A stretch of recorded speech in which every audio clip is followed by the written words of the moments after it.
যে ব্যক্তি ক্ষতিতে আছে তাকে বাঁচানোর চেষ্টা করতে হবে। এই হচ্ছে খলিফা অর্থাৎ প্রতিনিধিদের কাজ। আমরা রাসূলুল্লাহ সাল্লাল্লাহু আলাইহি সাল্লামের জীবনের দিকে তাকাই। রাসূলুল্লাহ সাল্লাল্লাহু আলাইহি সাল্লাম যখন ছোট ছিলেন তখন মক্কায় হিলফুল ফুজুল নামে একটা দল গঠন করা হয়, আর এর ইতিহাস আমরা জানি। আচ্ছা, তিনি যখন ছোট ছিলেন এবং যে সভায় এই দলটা গঠন করা হয় তিনি তার একজন সদস্য ছিলেন। তিনি পরবর্তীতে সাহাবীদের উদ্দেশ্যে বলছিলেন যে একটা লাল উষ্ঠির বিনিময়েও যদি এই সভায় উপস্থিত থাকতে হয়, আমি বর্তমানেও সেই সভায় উপস্থিত থাকার জন্য আগ্রহী। এরকম কোনো সভায় উপস্থিত থাকতে আগ্রহী। হিলফুল ফুজুলটা গঠন করা হয়েছিল কেন? একজন ব্যক্তি যে বাহির থেকে ব্যবসা করার জন্য মক্কায় আসছে, মক্কার কোনো এক গোত্রের একজন লোক তার মালামাল কিনে নিয়েছে কিন্তু টাকা পরিশোধ করে নাই, দিছে কিন্তু অল্প দিছে।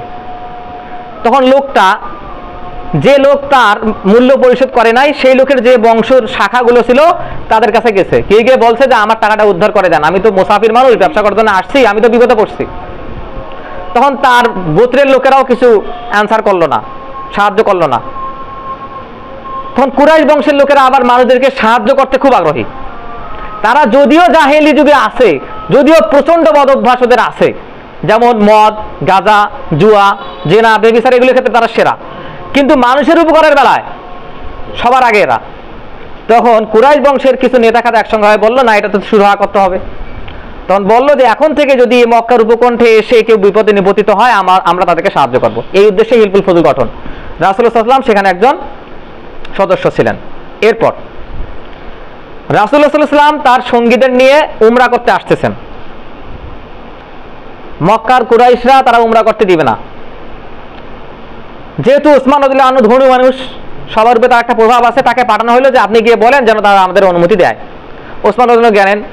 ইতিমধ্যে একটা খবর চাউর হয়ে গেল যে মক্কার লোকেরা ওসমান রাদিয়াল্লাহু আনহুকে হত্যা করছে। তখন রাসূলুল্লাহ সাল্লাল্লাহু আলাইহি ওয়াসাল্লাম তার সাহাবীদের নিয়ে কি করলেন, একটা গাছের নিচে সাহাবী তার হাত আগাইলেন, তারপর তার উপর, হাতের উপর সাহাবীদের হাত, তারপর সবার উপরে বলেন যে তারপরে আল্লাহর হাতে স্থাপন করলাম, একটা বায়াত করলেন। এটাকে বলা হয় বায়াতুর রিদওয়ান। যারা এই বায়াতুর রিদওয়ানে অংশ নিয়েছিলেন তাদের মর্যাদা যত সাহাবী আছে তাদের থেকে সবচেয়ে উপরে। তারা দিন প্রতিষ্ঠার বায়াত নিয়েছিলেন এবং পরবর্তীতে যখন তাদের মাধ্যমে যারা বায়াতুর রিদওয়ানে অংশ নিয়েছিল তাদের মাধ্যমে কোনো খারাপ কাজ হয়ে গেলেও তারা সাহাবী রাদিয়াল্লাহু আনহু, তাদের উপর আল্লাহ সন্তুষ্ট হয়ে গেছেন, তখন রাসূলুল্লাহ সাল্লাল্লাহু আলাইহি ওয়াসাল্লাম বলছেন যে আল্লাহ সুবহানাহু ওয়া তাআলা তাদের গুনাহ মাফ করে দিবেন। চিন্তা করেন কত ফজিলত। তো এটা কেন করলেন? একজন মুসলিম যিনি মক্কায় গেছেন তাকে বাঁচানোর উদ্দেশ্যে মুসলিমদের কাফেলা, ছোট্ট একটা দল যাদের ক্ষমতা অত্যন্ত কম, তারা মক্কাবাসীর উদ্দেশ্যে যুদ্ধের প্রস্তুতি নিল এবং বায়াত নিল। চিন্তা করে দেখেন একটা মুসলিমের রক্তের মূল্য কত বেশি। এরপর রাসূলুল্লাহ সাল্লাল্লাহু আলাইহি ওয়াসাল্লাম মদিনায় গেলেন, গিয়ে মদিনার সকল কবিলাকে নিয়ে একটা সনদ গঠন করলেন, একটা রাষ্ট্র গঠনের লক্ষ্যে। মদিনা সনদ যেটাকে আমরা বলি, সমস্ত ইহুদি গোত্র তারা মুসলিমদের সঙ্গে একসাথে থাকবে।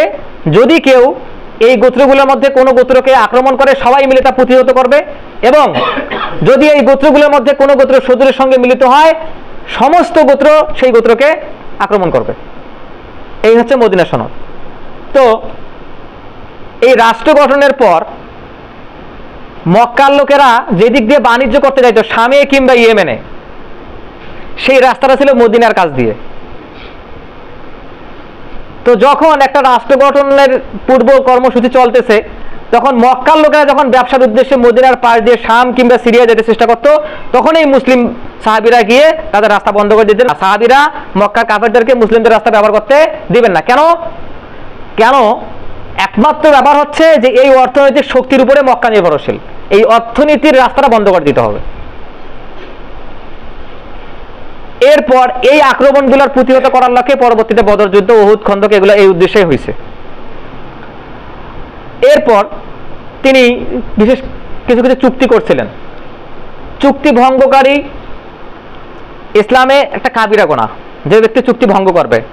রাসূলুল্লাহ সাল্লাল্লাহু আলাইহি ওয়াসাল্লাম কখনো কঠোর হুঁশিয়ারি দিয়ে বলছেন, যদি তোমরা চুক্তি ভঙ্গ করো আমি একাই গিয়ে আমি যে চুক্তি স্বাক্ষর করছি সেই চুক্তি মেনে চলবো, যদি সমস্ত সাহাবী নাও থাকেন।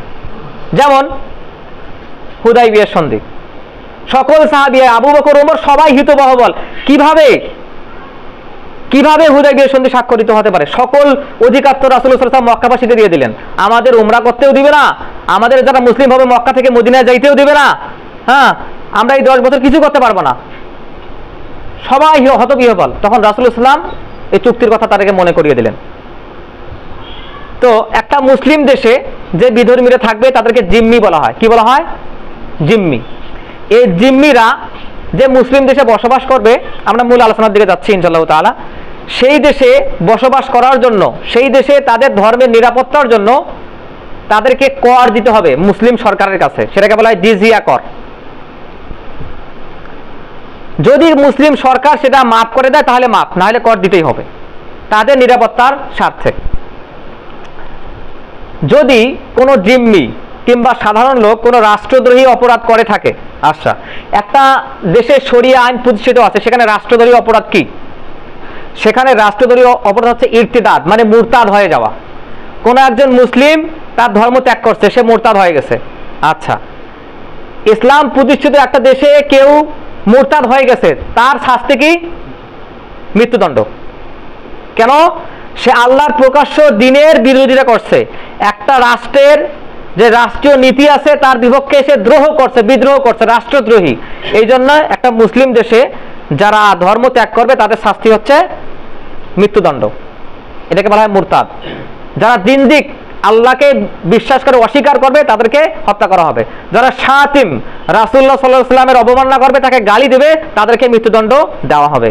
যারা ধর্মের অবমাননা করবে, কোরআনের অবমাননা করবে, তাদেরকে ধর্ম অবমাননার যারা যে করছে এই উদ্দেশ্যে তাদেরকে তাজির হিসাবে, শাস্তি হিসাবে মৃত্যুদণ্ড দেওয়া হবে। কেন? আল্লাহ সুবহানাহু ওয়া তাআলা বলছেন আল ফিতনাতু আশাদ্দু মিনাল কতল, এই বিশৃঙ্খলা হচ্ছে হত্যার চেয়েও জঘন্য। যদি কেউ একজন বিশৃঙ্খলা তৈরি করে, সেই বিশৃঙ্খলা সাধারণদের মধ্যে প্রভাবিত করে ভাইরাসের মতো, অন্য মানুষরা এই ধর্ম ত্যাগের দিকে চলে আসে। যেমন রিদ্দার যুদ্ধ, আবু বকর রাদিয়াল্লাহু আনহু যখন খলিফা হলেন তখন একদল লোক বলল আমরা যাকাত দেব না। ওমর রাদিয়াল্লাহু আনহু বললেন যে তারা তো মুসলিম, যাকাত দেয় না, তাদের বিপক্ষে যুদ্ধ করার দরকার কি? আবু বকর রাদিয়াল্লাহু আনহু বললেন ওরা যদি রাসূলুল্লাহ সাল্লাল্লাহু আলাইহি ওয়াসাল্লামের যুগে যাকাত দেয়, বর্তমানে যদি যাকাত দিতে অস্বীকার করে, শুধু যাকাত দেওয়া না, ওরা যদি উটের গলার রশি দিতে অস্বীকার করে, আমি তাদের বিপক্ষে যুদ্ধ করব। কেন? এটা ধর্ম ত্যাগের যুদ্ধ ছিল। ধীরে ধীরে ওরা ধর্ম থেকে বাইরে চলে যেত।